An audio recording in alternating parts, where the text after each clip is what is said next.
The quest for justice continues for Whitney Adeniran. We are learning more about the events that led to the death of the 12-year-old.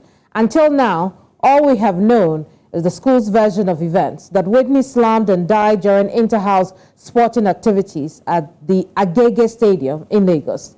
The autopsy report released last week provides a deeper look into how the Chrisland High School student died, and it is not how the school described it.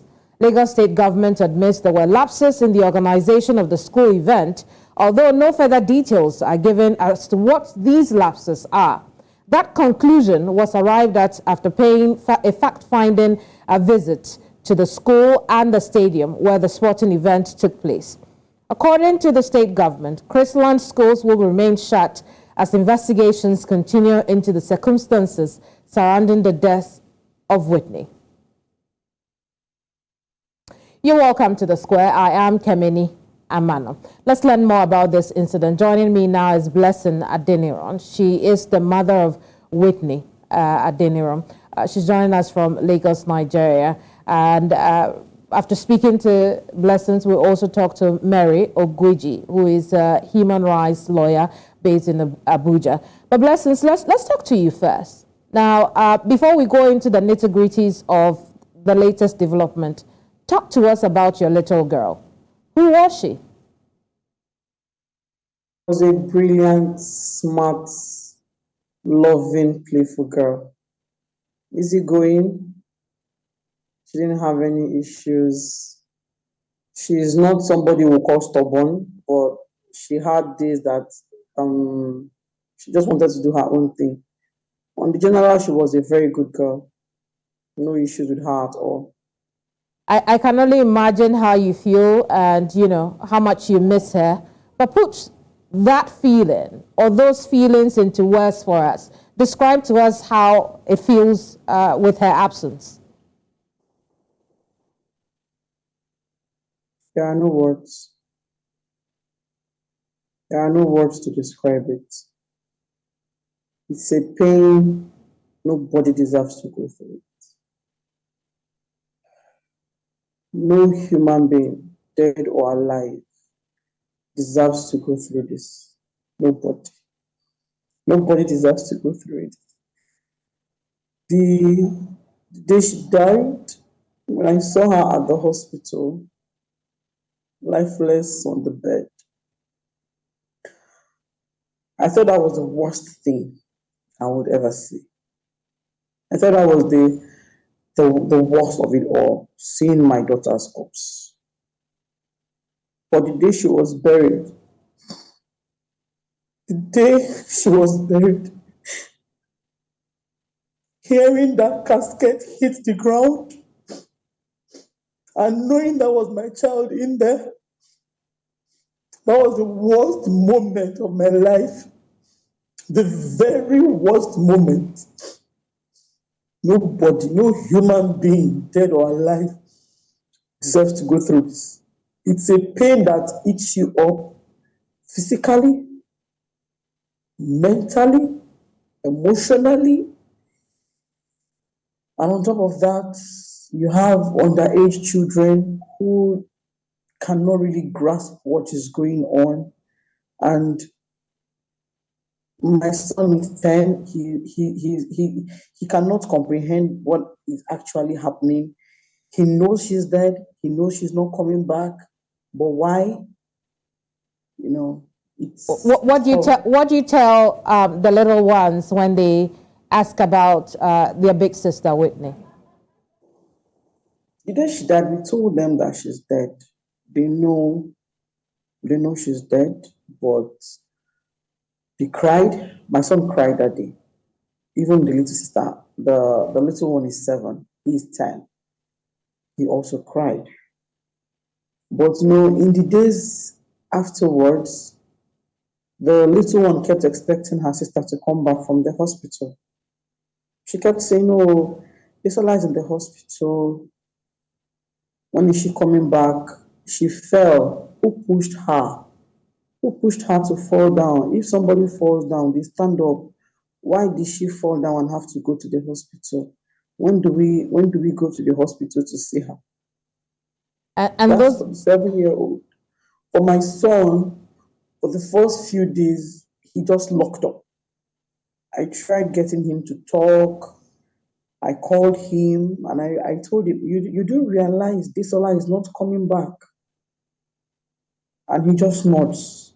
And how does that make you feel? He goes like this. But the day she was buried, when we got back from the cemetery, we were all in the parlor, we had guests, people were around. He was upstairs in his room. And then suddenly I had a loud scream. He just screamed. And we thought something was wrong. And we ran upstairs. And then we saw him and I said, what is the problem? And he said, Desola, Desola, where is Desola? I want to see Desola right now. Desola, Desola. And he was literally shaken. And the father had to carry him, take him privately to his room and talk to him. And that thing happened twice in one day. That was on Thursday of last week. And then on Saturday, it happened. He had such episodes and he had another episode on Sunday. So I think it's just dawning on him now the full importance of what happened. that really tugs on the heart, and I hope that you and your family gets the help that you need.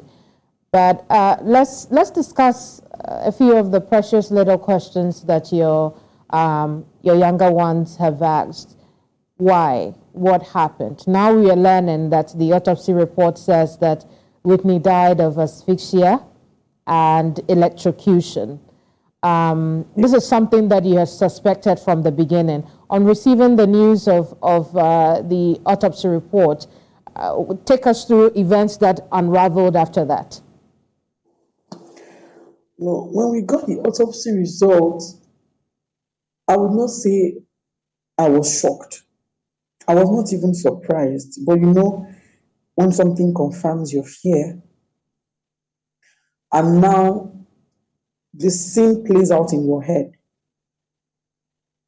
You now imagine, oh, she was walking and then she touched something, or her body parts touched something and she fell.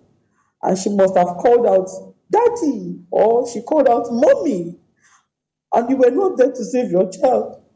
And then you imagine her jerking, up until the moment maybe when water touched her and she ceased breathing completely. And you as a parent, you're not there to help your child. So when we got the autopsy result, it was like another book, another page of horrors opened up. It's I see. painful. Now, since then, the school has written a statement to apologize, and a few of the things that the school said include the management of Chrisland School is aware of the developments around the autopsy report. We are deeply saddened and sorry about Whitney's death. We are remorseful and sorry to Whitney's parents. What does this mean to you as mother of Whitney? It's a joke. It's an insult. It's like rubbing salt in the wound. It's the height of narcissism. It's gaslighting. That is because a few days ago they had a PTA meeting, and a parent told me that Mr. Adeyemi, the director of education, was still insisting at that meeting that my child was a sickly child. That was a few days ago. A day to them releasing that fake apology. What are they sorry for exactly?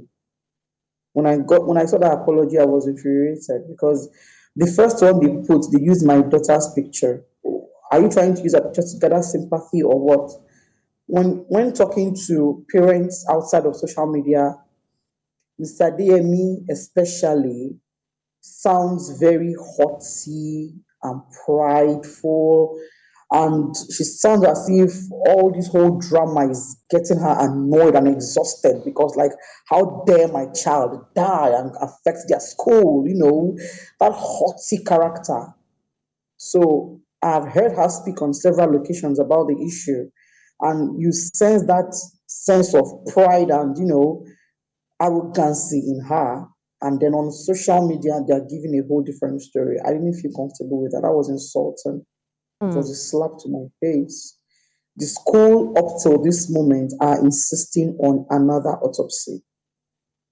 Well, They are insisting is on this another. in spite of their denial that they don't plan to We're in exhume? court yesterday, and I don't know if your TV station was among those at the court, but I'm aware some blogs have carried it this morning, confirming it.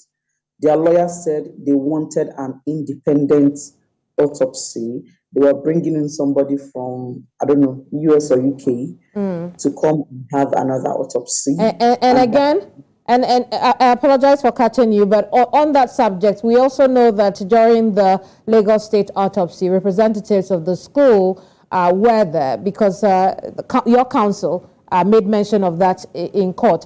But away from court, it would seem that your relationship or interaction with the school have been few and far between, and also very sour.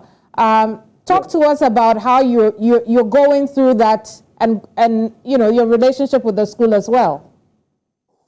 Well, the thing is, I never wanted this to be an issue where we'll start dragging ourselves all over social media.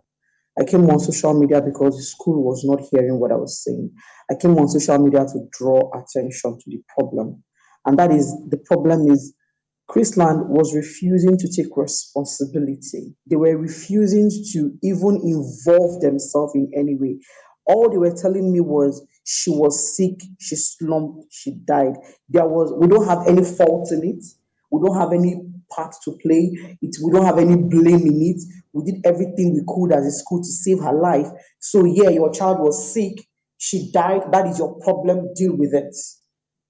And that is the narrative they keep pushing up till this moment, that they want another autopsy to corroborate the fact that she was sick.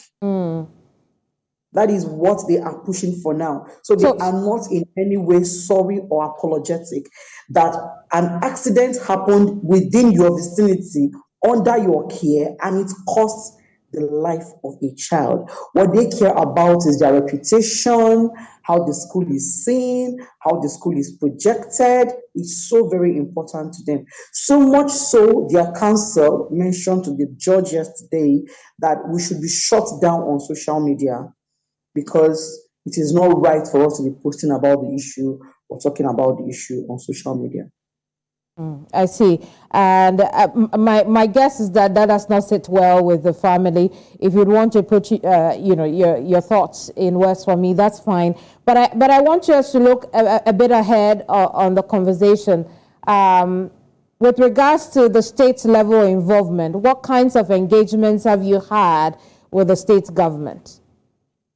The state government sent some representatives to me. I would not want to start mentioning names because I might not remember everything, but I know Ministry of Education, Ministry of Child Safety, Ministry of some other ministries. They have actually met with me one-on-one. They've reached out to me physically. Lagos State government also sent a pathologist and during the autopsy, and they also sent a representative to the courthouse yesterday, to the magistrate court yesterday. So yes, Lagos State government, so far so good, has been quite supportive in helping us deal with this. Very well. Thank you so much for sharing your story with us. But before we let you go, talk to us about the kind of support you and your family will need in this very difficult time you happen to find yourself. We need prayers. We need prayers. We need to keep this issue open until we get what we want. Remember, we're in court now for the coroner's inquest. And the coroner's inquest is not me suing Chrisland. The government has not sued Chrisland. Nothing has been done yet. What we are in court for now is to get the coroner's inquest. We need prayers. I need this to continue being talked about. I don't want my daughter's death to be swept under the carpet or under the rug. I want it to be something that we constantly keep in mind, constantly keep it in our faces. The faces of the dead will not be hidden. Her face will be there constantly. I will talk about her. Right now, it's something that I'm giving my time and my attention.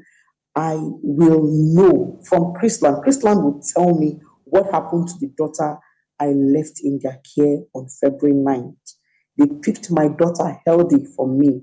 She had no sickness whatsoever. She is fine. She was fine when they picked her up and died under their care.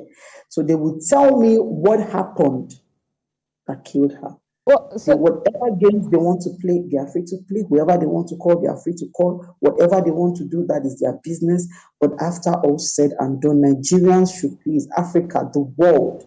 I want this issue to be torchlighted. I want the spotlights on this issue until I get justice for my daughter. And not just for my daughter, for the other children who have been silenced, for the other children who cannot talk. This is not just my fight. For parents that are attacking me, this is not just my fight. I'm fighting for your child. Like I said, my daughter was the scapegoat. She was sacrificial lamb. I am fighting so that your child would have a fighting chance if Indeed. such a thing ever happens. So Blessing, thank you for the clarification on the court matter, which then brings to mind the question, does your family plan to take any kind of legal action beyond the coroner's inquest Yes. against the school? Talk to us about those plans. Yes, I don't have full disclosure on that yet. I don't even have specific details on it yet. I know when the time is right, the lawyer will advise on what to do. But I'm assuring you that I personally, I will sue Chrisland for the death of my child. Thank you so much for sharing your story with us. Do accept our condolences, and we will keep talking about this matter. Thank you very much. I do appreciate it. Indeed. Blessings Adeniran is mother of Whitney Adeniran, and she joined us to share her daughter's story and very sudden demise with us. But we'll stay on this conversation for a bit longer. Still with us is human rights lawyer Mary Ogwiji. Mary, you've been listening to the conversation I've had with her. This issue has evolved over time.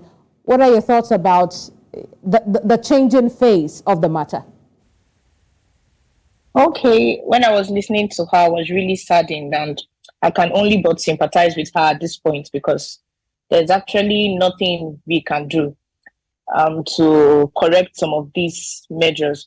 And one of the things that actually saddened me is that most schools and in Nigeria generally, we are not proactive. We are always reactive. Because if measures, the right measures were put in place, this whole scenario would not have happened in the first place. And if you ask me, I would say the school was highly negligent because there were many things that they were supposed to look out for.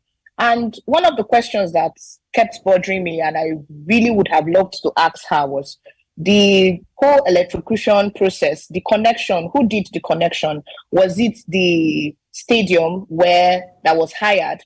Or was it the school that actually called the electrician to do the connection? Because when you are putting up those connections, putting in mind that they are children, you have to take extra care because children are under under the special needs class, especially when it comes to hosting an event. And when there are children coming in, you need to be extra careful of the kind of things you put in an event. And why would they actually put a naked wire along the line or along the route where children will have to run past? And it got me confused, especially when I heard that they poured water on her. And everybody knows that water is a good conductor of electricity. They were highly negligent. There were no nurses. There were no paramedics of any kind. There was no first aid. You just see a child on the ground. The first thing you do was to pour water on her. I think that water must have actually heightened or even quickened her death. And to think that, because from the very get-go, there were people around who had told the mother that she didn't just slump, she could have been electrocuted at the stand where she was. and the event went on without any acknowledgement of what had happened to even protect other children. That is a source of worry, isn't it? It says something about the mindset there, doesn't it? Yes, absolutely. Absolutely. It actually shows neglect of the highest order. It actually shows very little care for the persons, for the students, for the pupils, because the woman, Whitney's mother, actually stated that she was at the stadium from the beginning to the end. And from what she said, there was no alarm. There was nothing that showed that anything happened. That was loss of life. That was a human life that was lost there. And it just happened as if nothing happened. And I actually feel like that was very wrong of the school. Because one, like just like you stated, they were supposed to alert and create that avenue to make sure that no other child actually gets electrocuted. Because even as it is now, I think that's one of the reasons that actually annoying the parents of Whitney, because everybody will want to know, how was my child electrocuted? Was it that she stepped on a naked wire? How did the naked wire, or how did the wire come to a field, or how did it happen? I don't think that's too much. They're not asking for so much from the school. And generally, there's what we call occupiers liability, and the occupiers liability actually places liability on the owners of the field, the stadium that was actually used. Where did they actually put in the right measures before renting out the place? Like, for example, if they were the ones that actually called their electrician, did they do like a pre-check? Did they check that, okay, everything, all the T's were dotted, all the T's were crossed, the I's were dotted when it comes to checkmating? If they had railings, for example, children were coming, is there any likelihood that they will fall off? If there are electric wires, like this particular case, where if there were electric wires, where they should have been checked properly, because it gets me wondering. Children are coming; they are not adults. They are not trained people. They are not trained personnel in any way. They are children. There were even persons that were even younger than Whitney there. What were the measures put in place by the school? Was there any pre-assessment? Was there anybody from the school sent to the field to actually check these things? Okay, we are coming for inter-house sports. You are supposed to come and check, even as little as nails, as little as pins, things that could actually prick children. They were very important things. This is life we are talking about. Yes, the Constitution actually makes sure that everybody's life is safeguarded. When you say right to life, we are not just saying you pointing a gun at somebody. When you omit to act, you are actually facilitating an action. So anything that actually results from your omission to act, it's on its own an offense. And if you ask me, Chrisland school actually omitted to do a lot of things. You are bringing students in that large number. There was no emergency. There was no ambulance. Yeah. I remember in my secondary school, whenever we have inter-house sports, we have a session where we have nurses, doctors, and everything just packed right at the corner there. We even have glucose. We have first aid personnel there waiting to just attend to students just in case they fall off. Was there anything like that? You can imagine. She even said they rushed the child to in an immunization center.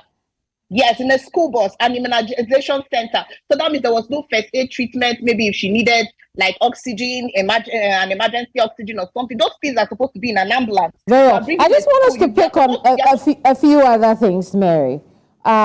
Despite the culpability that you have outlined here, it would seem that the only action the school has taken is what we've talked about earlier: deny, apologize, and fight it off in court.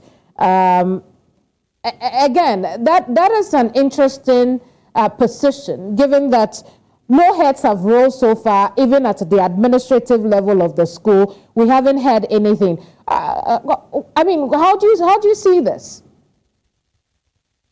I'm actually really surprised that the school have just been issuing. They are not taking responsibility, because once a child is taken to a school, it imposes a duty on you, and every duty comes with a corresponding responsibility. The question now is, does the school actually owe Whitney's parents a duty of care? Do they owe Whitney and her parents a duty of care? And if you ask me, the question is obvious, yes. And if they actually owe Whitney's parents a duty of care, did they actually do enough to actually make sure that did they actually do enough to perform that duty? That was another part. And shoving off responsibility is a high level of responsibility, if you ask me, because this is actually what caused a repeat, like a repetition of this kind of instances. We keep having these instances coming. If everybody keeps shoving off responsibility, you cannot tell me that a child that is kept under your care, as far as a child is in school, and you as a school, you take the child out, that child is under your care, it's under your responsibility. You have to take care of that child. Everything that pertains to that child is your duty. And now you are shoving off that duty to who? Do you expect the parents to actually be taking care of the child that has been handed over to you? Every child in school is under the trust of the school. And anything that happens to the child, you should be able to account for whatever happens to that child. You don't expect me to hand over my child to you and you don't give me a reasonable response when something wrong goes on. Now, the Lagos state government, I apologize to you, Mary. I'm having to rush you in this one. Let's take the last question and then we can wrap it up with you. The Lagos state government has spoken about, the fact that some criminal proceedings are taking place. Again, we don't know the scope of that criminal proceedings, and it would seem that Blessing herself is also unaware of that. Perhaps in the future we'll find out. But here's my question about what the future could look like. Beyond criminal proceedings or a criminal case against Chrisland and whoever could be culpable, including the stadium, what other options are available to the family in this case? Okay, the only options actually are available in this case is mostly it falls under negligence. It's a breach of duty of care. Actually, that's the scope. Duty of care falls under negligence. And do the laws of Nigeria also make room for civil cases? Okay, yes, this is more of a civil case because negligence is highly civil than it is criminal. It's only when it depends on how the lawyers actually frame the case, because they can actually frame the case to look like a criminal criminal negligence. So once they bring up the case using criminal negligence, then they can sue as a criminal case. If not, it's largely a civil case because it's a tort. Negligence is a breach of is a tort.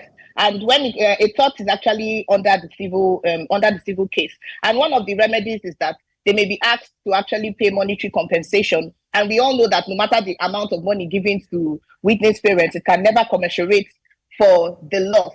And I think one of the things that actually the parents are sorting out for, they want to know the reason, the cost, the real cost of their child's death. There's this succor that comes when you know that, okay, this is the cost, this is the reason why my child died. And the person that caused it actually takes responsibility for it. Indeed. So that's what happens when we actually have murder cases. It's not really like suing the criminal is actually going to bring back your loss. But that succor you got, that justice you get from it is actually what matters at this point. Indeed. Mary, we'll leave it here for now. Thank you so much for your time. Thank you. Mary Ogwiji is a human much. rights lawyer who joined us from Abuja. We'll keep an eye on this story, bring you updates as they emerge in this case.